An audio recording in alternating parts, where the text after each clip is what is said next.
So, Dr. Daniel Scott, best case scenario, given the way climate change has been trending, what do you think the Winter Olympics look like, let's say 20 years from now? Yeah, so best case scenario, we achieve the Paris Climate Agreement in terms of targets.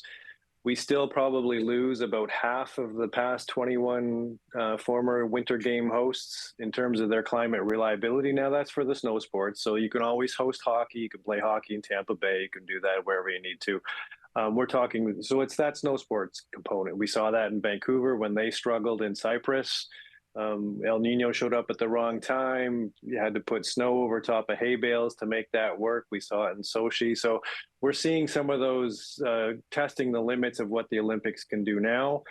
That's just going to continue over the next couple of decades. So best case scenario, we achieve those Paris climate agreements. Worst case scenario, we hit those higher emission scenarios, and it's slightly worse mid-century. Later in the century, though, is when it really begins to change the geography of the games, because under a high emission scenario, you're left with about 6, maybe 7 climate reliable hosts. Right. And you said worst case scenario. Now, which of these case scenarios is more likely given the way we're living our lives right now? Somewhere in the middle. How's that for straddling the fence?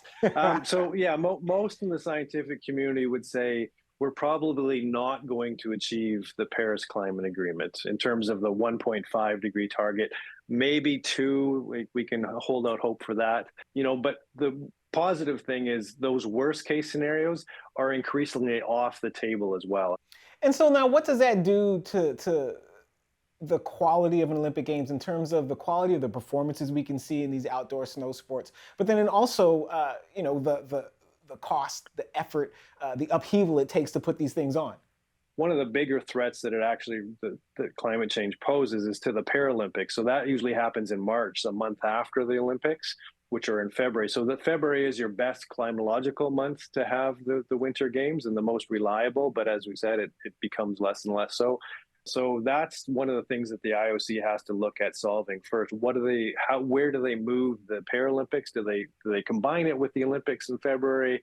Do they move it to another location? That'll be one of the decisions they're going to have to make sooner rather than later. I would imagine that climate change also has implications for the Summer Games. Like, what are some of those? The Summer Games does have some of those. There's concern for LA, both in terms of heat, but air quality, if we have large fires, as we've seen in the Western mountains the last several years, BC included. So those are some concerns.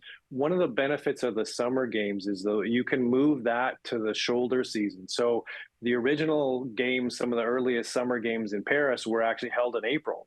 The IOC is at least saying the right things. They said as an organization, they will be climate positive by 2024. I think they said by the 2030 games, it will be contractually obligated that the host is climate neutral. And Vancouver was sort of the first one to do that.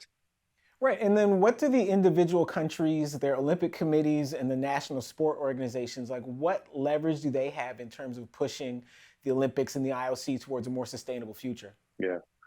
Sometimes the push goes the other way. So back to the Vancouver Winter Games. So the International Olympic Committee came up with, I think it was like 81 sustainability indicators, and they wanted the hosts to track those. And so Vancouver agreed to do that, and they went through the whole process. They wrote the report. And then after that, hosts pushed back and said it's too much, and they weren't going to do it. So the IOC actually abandoned that. So Vancouver was the only games that actually went through that whole process of tracking the 81 or so sustainability indicators. So sometimes it was the IOC trying to nudge the hosts forward, and sometimes hosts are taking the leadership. So it'll be that negotiation both ways. I think the IOC is going to push hosts to be more climate responsible, if you will, and some hosts will embrace that. I think, Paris has done that. Other hosts might push back against that. Perfect. That was Dr. Daniel Scott in Waterloo, Ontario. Dr. Scott, thank you for taking the time to be with us today. Thanks for having me anytime.